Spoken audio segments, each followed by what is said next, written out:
Red Star, 5-0. What do you make of that performance? A big improvement to what we've seen in the last few weeks, but you don't want to get too overexcited, do we? No, we don't want to get too overexcited. I mean, Spurs played very well, but Red Star Belgrade were, they're not the level of class of Premier League quality at all. I think the real test is actually going to come on Sunday versus Liverpool away.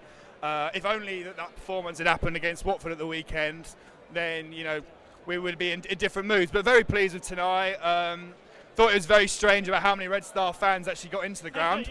Bit worrying. We were near them and they all gathered around, and how they got tickets. They're in the corner near us, which was quite strange. Luckily, security all together chanting. Yeah, obviously they were banned from the match, but they all managed to convene, so that was a bit weird. But no, it was a good performance. I thought Lamela played well. I thought Kane played well. Without Eriksen as well, obviously at the start of the season, despite all the whole contract things, he was making things happen for us. So the fact that we made this result without Eriksen is good.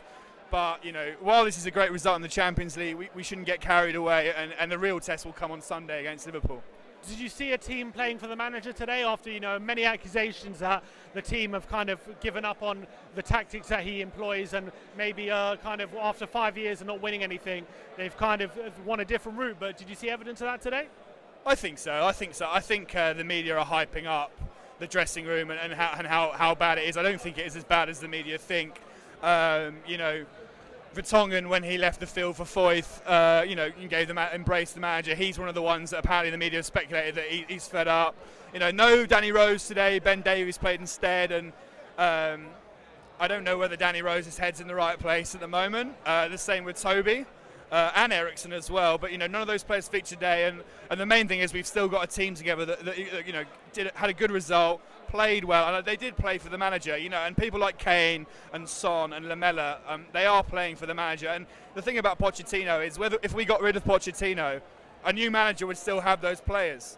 So I think whether we need new players in January, I think we should stick with Pochettino because he's done so well for us, and I think a lot of our fans are fickle and that they want to get rid of him. Well, do you think that that it's true? There was no Rose today, there was no Eriksen, there was no Toby.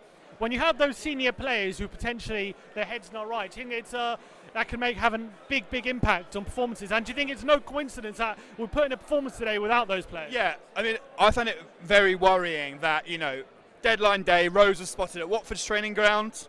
Toby, there's been contract dilemmas for years with him and whether he's going to go to Man United. Vertonghen didn't start the season, and Aurier openly admitted in an interview that he was going to leave, ready to leave, which is worrying. And yeah, I mean, the fact we didn't have them was good because we have players like Davies, like Foyt. Vertonghen's heads maybe changed that do want to play for the club. And Aurier, now he knows he's number one right back because we haven't got Trippier, who, by the way, I'm gutted we lost to Atletico Madrid. I think they finally thought, we got to play now. But when we have a back four of Rose, Vertonghen, Alderweireld and Aurier, I'm not comfortable with that because they all don't want to be there. And if they all don't want to be there, they're not going to close down. So I'm glad we've got a mixture of players that have, committed their futures to Spurs, like Ben Davies, who's got a new contract, I think, recently. Playing with players, and hopefully some of the other players' heads will turn and they want to stay at our club. Are you confident we can turn, this could be a turning point in our season?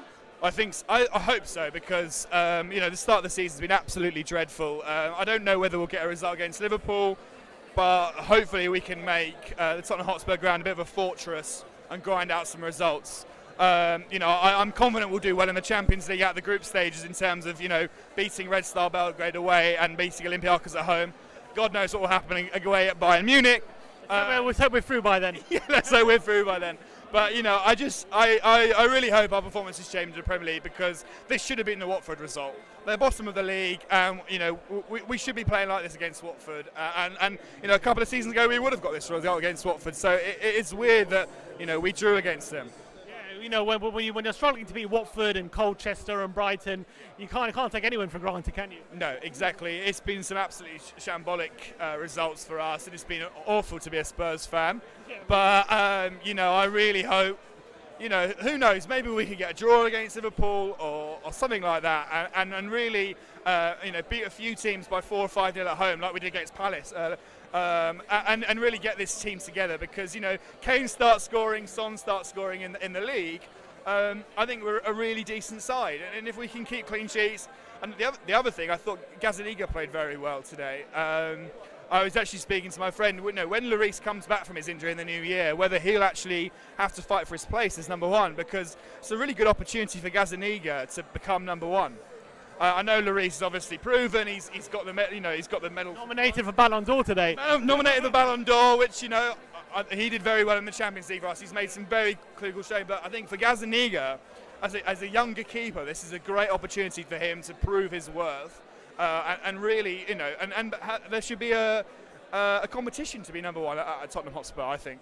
All right, thanks for coming on, Ben. Absolute pleasure. Absolute pleasure. Really good.